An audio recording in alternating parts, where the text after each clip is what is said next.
First thing I exported was cocoa beans. And how did it happen? I came up with an email. I did a company brochure and I sent it out to like all the cocoa companies I could find on the internet, like virtually every one of them. And one of them responded, and it happened to be Cardio.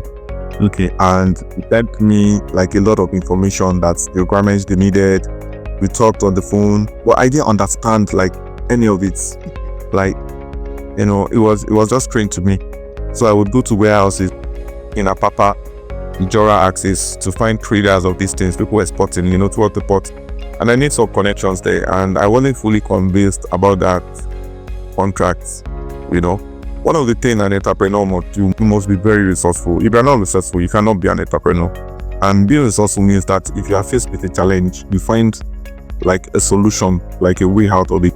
So I went on LinkedIn and I put up like a job ad. I was looking for a cocoa consultant, cocoa beans, and oh and behold, people started sending me messages. Hello sir, I could do this. And I knew the guy that happened to be coming to Nigeria in 2 weeks, and it was Dutch, and we talked about it. I opened up to him about my challenges, and he said, look, the contract from Cargill is not even the best. They want the cocoa to arrive before paying you.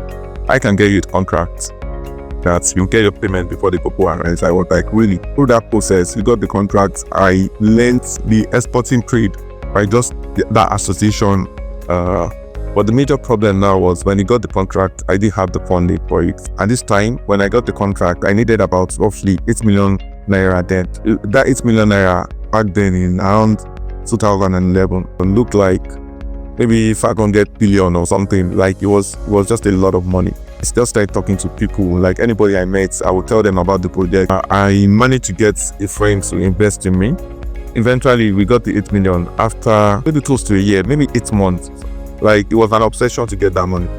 By this time, when I got the money, contract I agreed with the German that they got for me. You know, we had signed the contract. But cocoa prices, at the start of the contract, I think I was about to make maybe 10%. But because I didn't have the money, month after month, cocoa prices look at it started going up. Eating into my 10% margin, I would check what the cocoa price was. I would see that now the margins are top right now. But eventually I exported and I made it 1% profit margin.